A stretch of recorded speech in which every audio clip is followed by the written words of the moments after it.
I'm Angie. Welcome to my podcast, Chaotic Harmony. In my opinion, if you haven't heard your children say or scream out, "Mom, I'm putting you in a home as soon as I can," at least once, then you might want to question your parenting skills. Like I said, though, that's just my unprofessional opinion. Now, I don't want to brag here or flex, as the kids say nowadays, but several of my beautiful children have promised to put me in a nursing home on many different occasions. A few of my children were smiling as they said it, so I took that as a just kidding. But I did raise them with heavy sarcasm. So who knows? And the other kids? Well, they glared at me. I can only assume that evil glares were their attempts to make sure I knew they meant every single word that was spewing out of their beautiful mouth. "I will drop you off at the front door and go, Ma. I'm serious." As if that was a threat. Fun fact, I happen to love playing bingo and eating meals I do not have to prepare. So, in other words, bring it on, kids. Bring it on. According to them, I am not like most moms. I never claimed to be, nor ever wanted to be like most moms. One could say I'm a weird mom. The kind of mom that, builds character. The kind of mom that needs a warning label before being introduced to someone. Still not sure if I really like that, but whatever. The kind of mom that will be acting normal and still be considered embarrassing, just because I'm being myself. It's a superpower if you think about it. It really is. A superpower that I didn't just wake up one morning and automatically have. No. It took some time. Lots of chaos, plenty of sleep-deprived nights, 1,000 or more questions a day from each and every child about anything and everything that their little minds could come up with, and so much more. I guess what I'm trying to get at right now is the same children that threatened to place me in a home played a huge role in my weird mom superpower. I won't go as far as placing all of the blame on them, but I'm not saying it's not all their fault. Get my drift? Have you ever heard the phrase, "If you can't beat 'em, you gotta join 'em"? Well, if you haven't, you just did. And that's exactly what I did. I sure as hell didn't beat them, even though at times I wanted to. No, I joined those little fuckers. I did. And that, my friends, is when I believe my weird mom superpower came out from its hiding and demanded a permanent presence. Life, as I knew and everyone else around me knew it, changed drastically once that superpower came to surface. I went from, "Honey, don't do that. Don't, you're gonna get an owie," to, "Seriously, fuck around and find out, man. I told you not to touch that shit." Now, I need to note here that no children of ours were severely or permanently harmed, okay? None. I don't think. Not sure. But no, in all reality, they weren't severely hurt. And it was never our fault. But anyways, most of my children are adults now, and believe it or not, they survived my parenting skills. Or, I guess I could call it tactics. As much as they would hate to admit it, these little fuckers tend to even act a lot like me. Interesting, right? Yeah. They got embarrassed because of me, begged me to stop. Literally how they would do it. Stop. Whatever I was doing at the time while using their very whiny voice. Went as far as threatening me with a good time at a nursing home, and yet they are doing the exact same shit. Hypocrites! Am I right? Of course I am. I'm always right. I would even go as far as saying they can be worse than me at times. Especially my daughter, which makes me wonder, maybe, just maybe, my weird mom superpower was secretly awesome to the children, and they just didn't want to fully admit it. Why else would my children adopt my weird ways? I hate to say this, but I'm on to something here. I can feel it in my bones. And like I said, I'm always right. This whole revelation got me thinking harder than I would like to even admit. What exactly makes me a weird mom? I mean, all I ever wanted to do was raise my children in an environment where they could be themselves 100% of the time.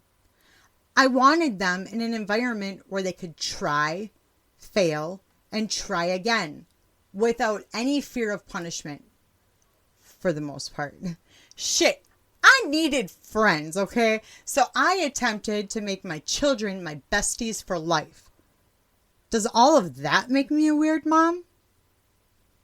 Simple answer is no. No, it didn't. It was most likely the heavy sarcasm that I use daily, the fact that I have no filter at all, or possibly the pranks I pulled a few times. Now, I asked a few of my children for some examples of my weird mom experiences. However, once their mouths opened up and they started using their hands to express themselves like it was so serious, I kind of drowned them out. Whatever they were saying, it was drowned out, and I only heard the voice in my head. After I got done getting their answers, I went home and analyzed all the data that I had collected from them.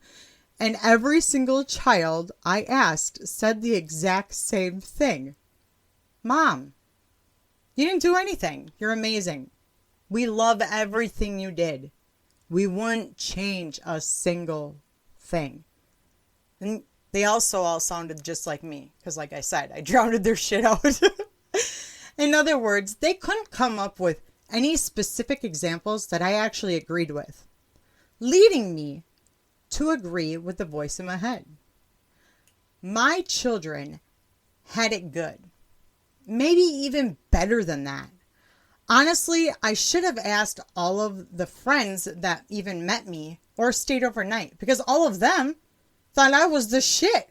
I was that mom that, oh my gosh, I really wish I had a mom like yours.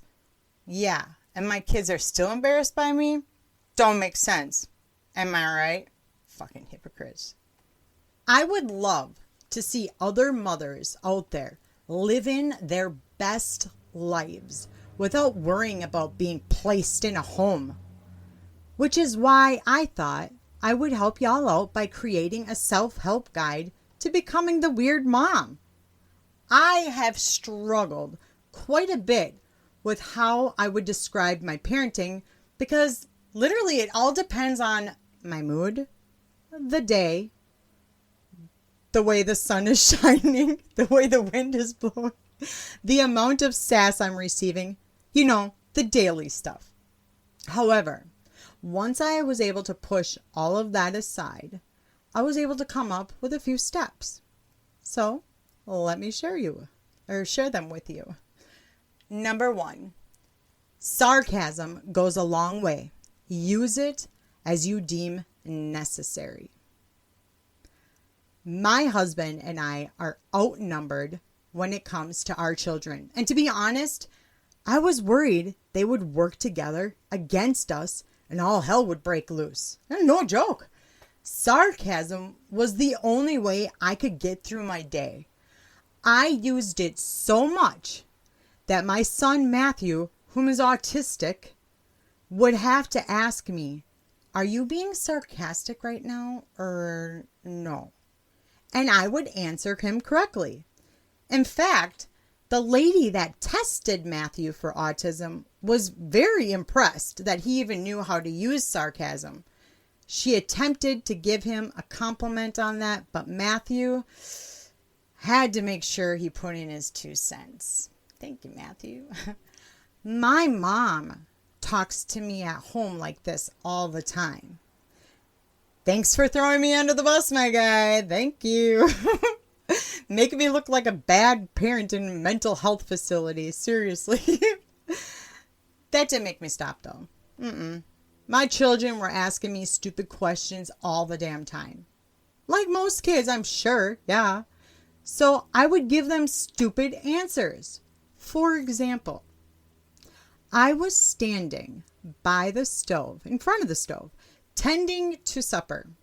You could visually see that I was cooking. There was steam, there was a pot, there was me stirring stuff up. You could smell the food throughout the house. And I would still get, "Mom, can I make a bowl of cereal?" And my answer would be, "Of course you can. I am just cooking this meal for practice. Want me to get you a bowl for that cereal?" Now, did my child make a bowl of cereal after that response? Nope.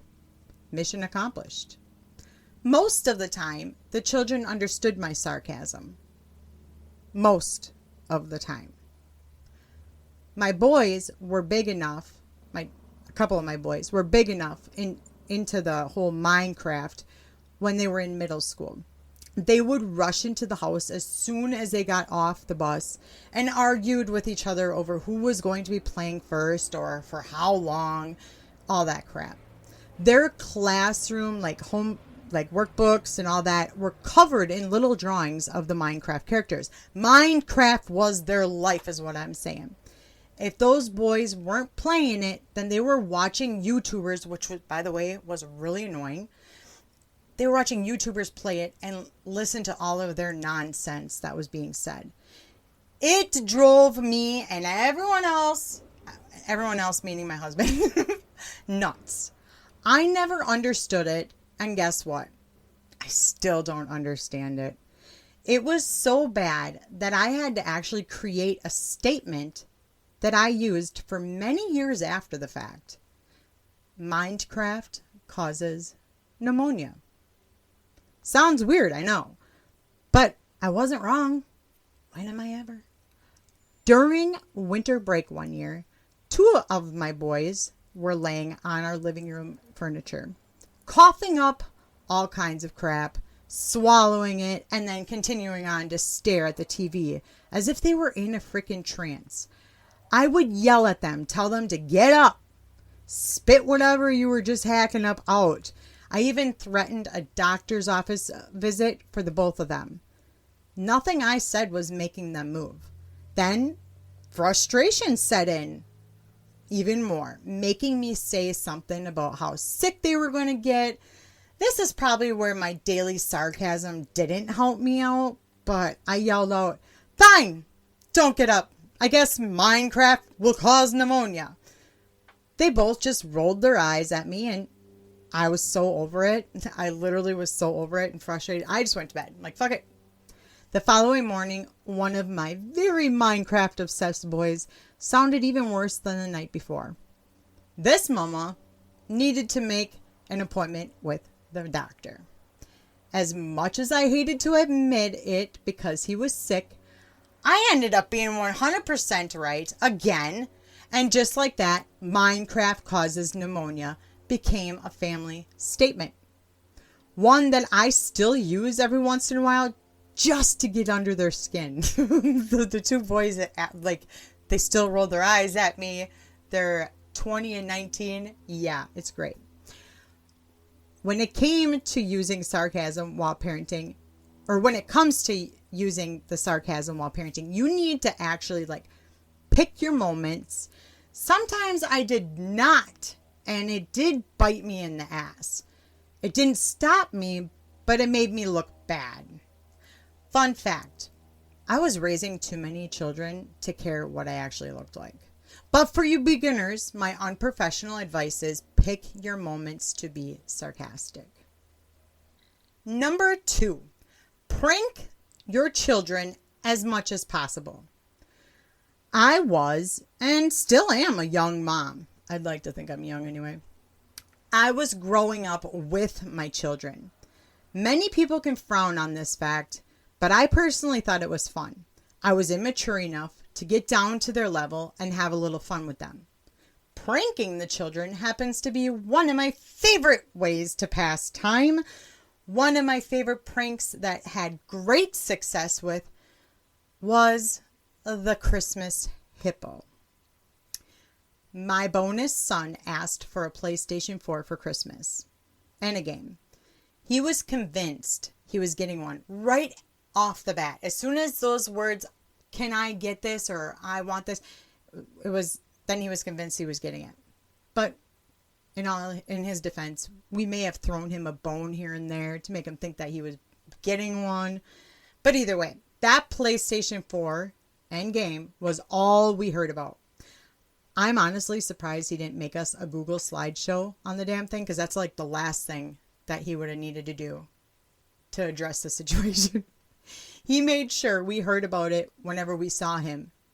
And then when it came time to wrap up all of our 40 gifts the children were getting from Santa, I told my husband, because we did end up buying it, I told my husband I wanted to surprise Jordan. I didn't want him to just get the PlayStation and be done with it. Jordan already had talked so much about it. So in my mind, why not make him wait just a bit longer? Each child had 5 gifts under the Christmas tree every year. Jordan even went as far as telling us, hey, if you give me that PlayStation and that game, you don't need to get me 5 gifts. That was his selling point, I guess. Well, no shit, Sherlock, because of the cost. But, if he had 5 gifts under the tree that didn't look like they could be a PlayStation system or the game, that would majorly throw him off. My husband, for once, heard my idea, laughed at the idea, even shrugged his shoulders and continued to wrap the Christmas gifts while I planned out the prank. I wanted 5 gifts under our Christmas tree for Jordan. 5 gifts he did not ask for, think of, or even want. The PlayStation he assumed he was getting, which we did get, would be hidden in our bedroom until all other gifts were opened. It was a brilliant idea. And in fact, I think I'm a freaking genius for it. Christmas morning came, and like all other Christmases, our children were awake and ready to open those gifts at the ass crack of dawn. Before my husband and I could even get out of bed, they already mapped out where every present was of theirs. Jordan didn't exactly look too happy. I'd say he looked more surprised. I mean, none of those presents were the shape or size of a PlayStation or a game. And so, I'm sure he's surprised or sad. I don't know. Either way, he thought he was only getting 2 gifts. There was 5. So he had every right to be a little anxious.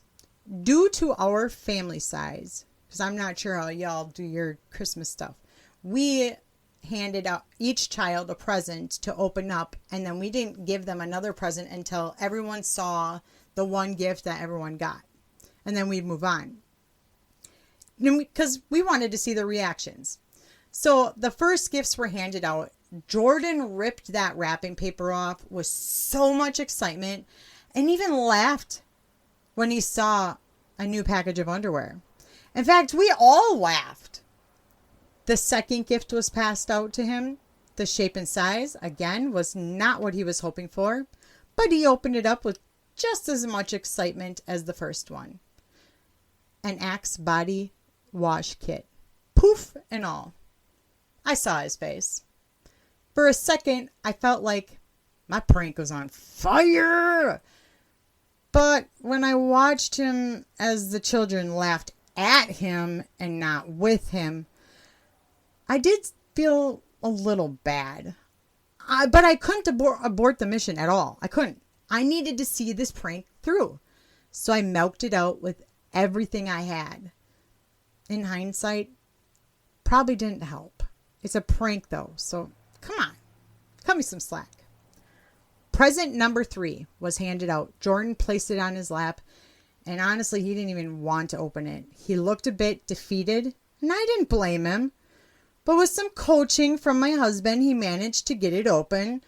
A brand new package of white socks, and my favorite, a plastic toy hand-sized hippo. I couldn't wait for this one because of the hippo. Finding that hippo at the store and imagining him opening it and seeing that was epic. Jordan, on the other hand, he didn't love it at all, which kind of made me a little depressed. He got up from the couch and ran to his room in tears. Me, being the asshole I am, was still laughing over the damn hippo because it wasn't me. I love the hippo. I personally knew he had a PlayStation and a game in his room all wrapped up and waiting for him. So I didn't feel too bad. But I'm not completely heartless, okay? I did feel a feeling. So thankfully the 4th present was all ready. And it was the PlayStation game that he wanted very badly.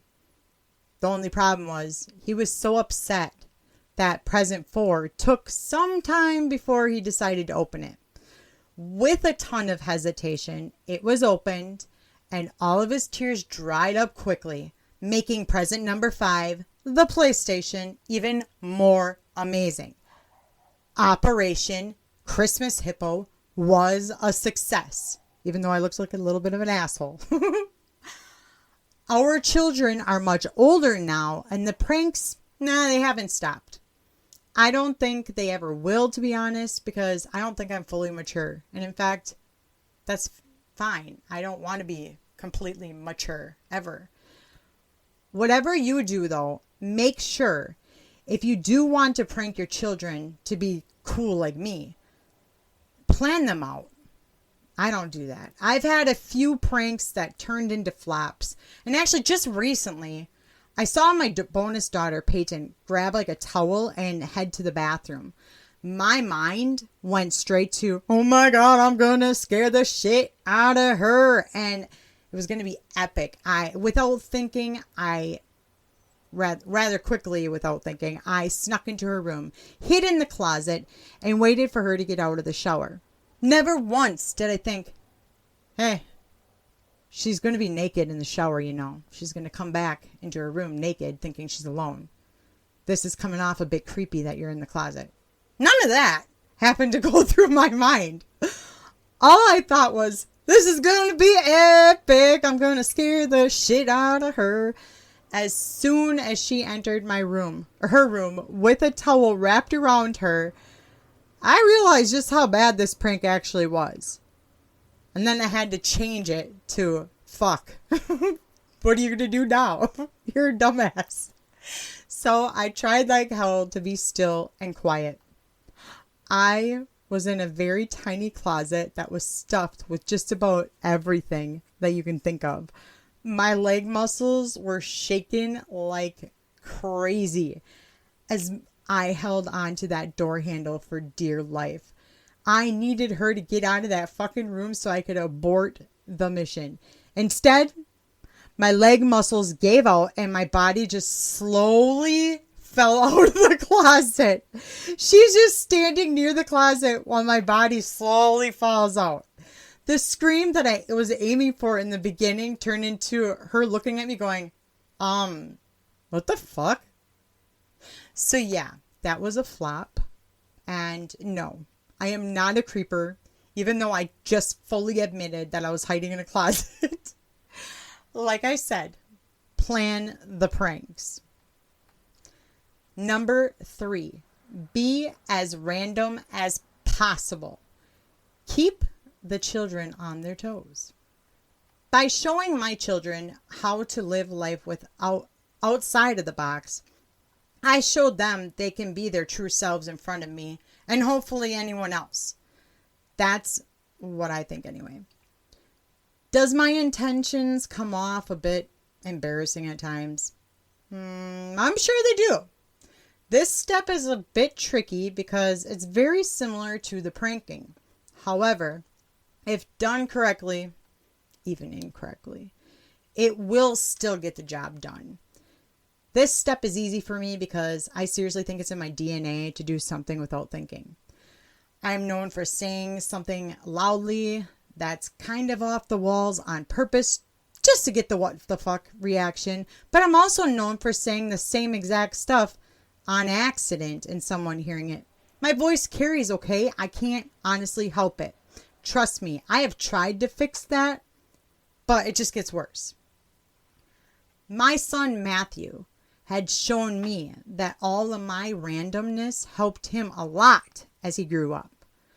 I was at the grocery store with him and he saw a deck of Uno cards on the shelf. He wanted me to buy them and I told him I didn't know how to play Uno and I left it at that.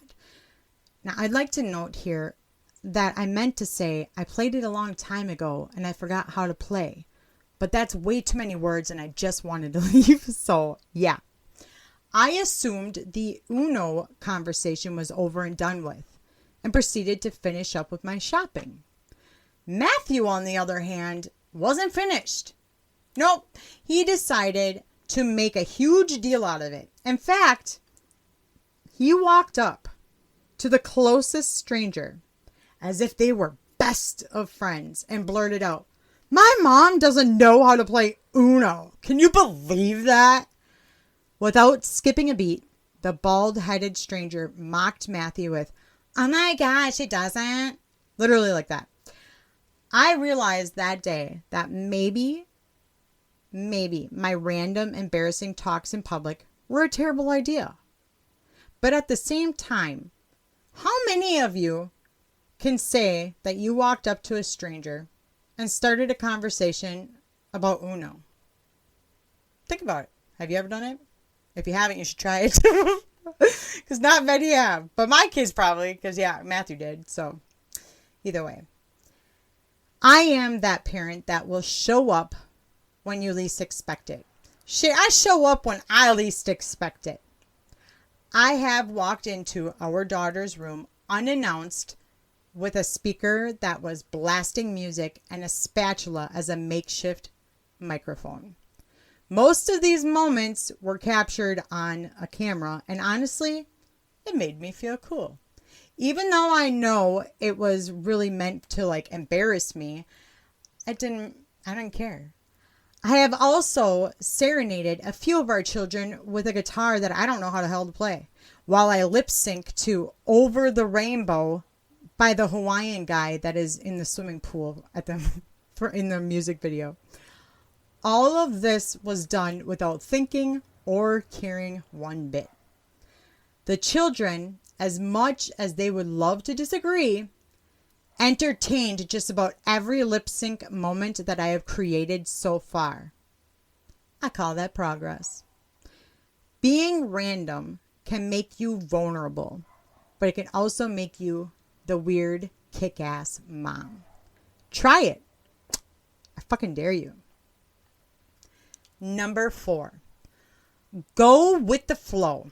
Allow the children to fuck around and find out. Other mothers are like, you need straight A's. Be in the right circle. Participate in sports. Dress well. Sleep 12 hours a night and eat all of your broccoli. Well, I'm over here. Seriously, just don't be an asshole. That is literally all I ask. Don't be like those other moms. It's boring. Even if it looks great on paper, it doesn't leave much room for adventure. I was outnumbered, and without realizing it, I was creating mini versions of myself.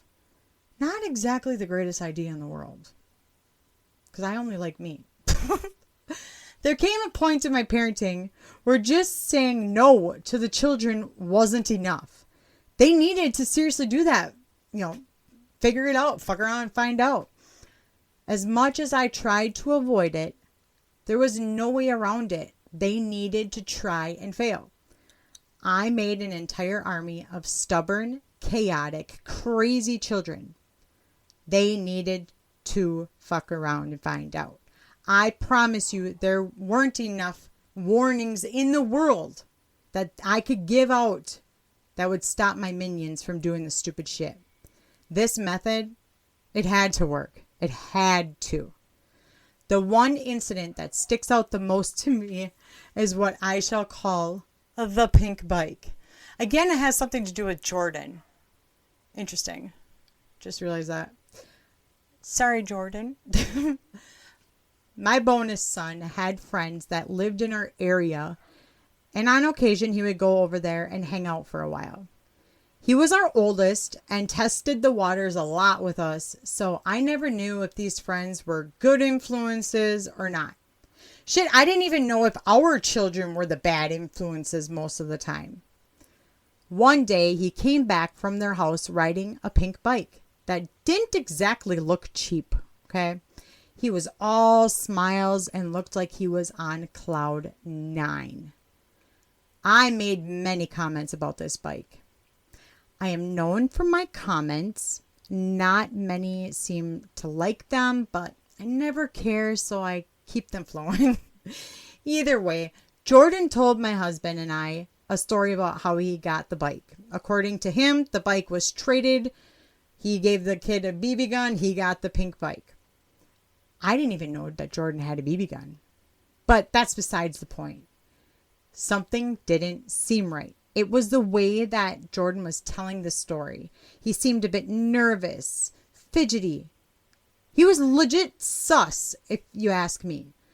I tried calling him out immediately on all of this. My husband shut me down right away. I was supposed to leave it at that. Supposed to is the key right now, okay? Supposed to. I didn't.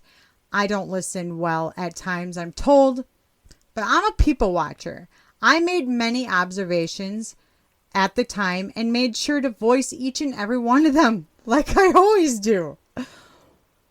One was, why is Jordan hiding the bike? Why hasn't he rode the bike around since he got it? Where did this said BB gun come from that he traded for the pink bike? It all seemed fishy. I didn't want problems with anyone in our neighborhood, so I felt like all of my concerns were valid, okay? But at the time, the only problems that were appearing were the ones I was actually creating. Jordan was getting even more upset with me because of all my comments, and it was causing more drama. My husband told me to just let it go, and if Jordan did do something, he would get caught and have to suffer the consequences. As much as I wanted to get to the bottom of all of it, my husband had a point. We truly didn't know for a fact, we were not there, where this bike came from or how it was retained. Karma can be a bitch if it really wants to be. And if Jordan did do something wrong, karma would be there in the end. That pink bike sat in our yard in kind of a hidden spot for an entire season. Shit, I almost forgot about the damn thing. Then one beautiful sunny day came about and all of the children wanted to go to the school park that was down the road from us. My husband and I didn't think twice. We put our youngest in his stroller and started walking to the park while the other 7 kiddos rode their bikes ahead of us. It kind of felt like a scene from a movie for a second or two. 7 giggling, happy, crazy kids riding their bikes in a line down an old country road. Hear me out, that did sound kind of like a movie scene. While mom and dad are pushing the baby behind them and counting their blessings. Life couldn't get any better. And that infamous pink bike came out of pining. Finally. Then, out of nowhere, karma got a whiff of all that happiness and came to bite someone in the ass. That someone being Jordan. The family that was having a cookout near the park was the same family that Jordan used to hang out with, but suddenly stopped seeing them once that bike trade went down. Weird, I know. I only know this because within seconds of seeing our tiny army of children riding their bikes and living their best lives, 3 older boys, almost teens, maybe soon adults, I don't know, but they were big. They came from the cookout and rushing towards Jordan, and they didn't look too happy, if I'm being completely honest. I was going to open my mouth and say something, but before I knew it, Jordan was taken off of the pink bike in a very aggressive way by those 3 boys. And that pink bike Jordan traded a BB gun for, allegedly, left our family and went to go live with the boys at the cookout. It all happened way too fast, and I ended up speechless for a second. Crazy, I know. But it was only for a second, because as soon as Jordan stormed past my husband and I, heading towards our home in tears, I asked him, "What's going on? Are you getting that BB gun back?" I wanted to gloat. I really did. I knew I was right the whole time. I knew that bike was stolen the entire time. I didn't have to say much because my husband reminded me of the conversation on karma. We didn't want to ruin the rest of the kids' fun, so we continued on to the park and let them run loose. But when we got home, Jordan was talked to and reminded that if you fuck around, you are going to find out. I have many, and I mean many, other examples of fuck around and find out moments. But I swear that would take years to get through because we have so many kids. But another one that sticks out is what I will call blackout. My son, Matthew, again, sorry, Matthew and Jordan, sorry. He was put in the corner for basically most of his entire, younger life. Now, when I say corner, I mean timeout, because the corner was any wall or space where I could still do my stuff and monitor him at the same time. He was never one to sit still. So it actually was more of an inconvenience to me whenever he was in the corner instead of him. Because that boy somehow always managed to find something to play with, eat, watch, etc. I honestly never understood how he got his hands on anything. Because I would put him on a blank wall. I don't get it. But he did. And one of the times, he was able to get his hands on a fork. That fork, to Matthew's surprise, turned out to have superpowers. All Matthew had to do was stick the damn fork into the light switch and voila, he had superpowers. The kid jumped back from getting shocked and the light switch, along with a small part of the wall, turned black. Now, that, my friends, is a classic case of fuck around and find out. He knew better. He was warned on many different occasions, but my don't do that warnings didn't work. Matthew needed that fuck around and find out. Because, fun fact, after that, he didn't do it again. I need to add here also that I wasn't okay with him doing it. This method isn't for everyone. It's more or less for the parents that are losing their shit and don't know what to do. It's for the kind of parents that don't follow the amazing dream life Instagram thing. But it's not like I didn't really care. Once they did the whole fuck around and find out, they learned for the most part. This is where my try, fail, and try again comes into play. I highly suggest allowing your children to figure some things out on their own, because words don't always work. Sometimes we need a little more than that, like a little shock therapy. Number 5, breathe.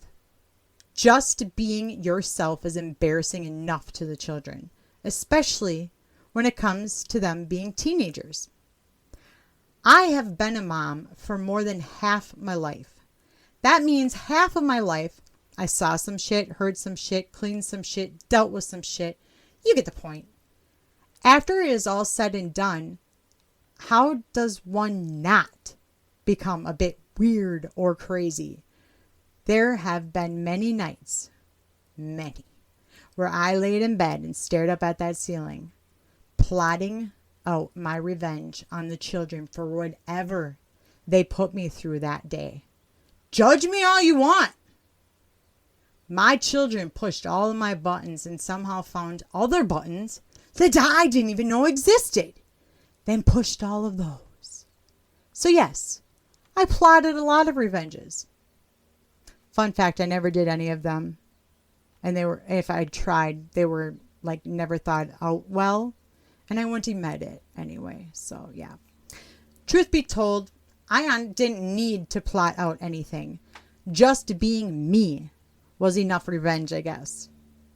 I strongly believe that all children are hardwired to start seeing their parents as embarrassing at a certain point in their life. So no matter what I ever did or do or didn't do, I was going to be that weird, embarrassing mom anyways, even if I didn't do anything to deserve such a title. Because I like that title. Instead of trying to fix whatever was making me weird or embarrassing, according to them anyways, I chose to embrace that shit. Well, actually, I enhanced it even more at the times just because I could. I wasn't going to let them break me, all right? I guess that was my sweet revenge in the long run, because at the end of the day, no matter what I did, it was embarrassing. So why stop being my authentic self? My suggestion is just breathe. Even if that is embarrassing to your children. They don't realize it when they're younger, but when your weirdness is helping them build character, they'll be happy. So honey, just be you. Because like they say, weird moms build character. That's got to mean something. Thank you for tuning in today. If you haven't already, go check out my Facebook page, Chaotic Harmony. All of my other episodes can be found on there as well. If you would like to help support my podcast, all you got to do is click on the support the show link and send me some love. Now, go out there and embrace the weird and make normal feel boring. Bye.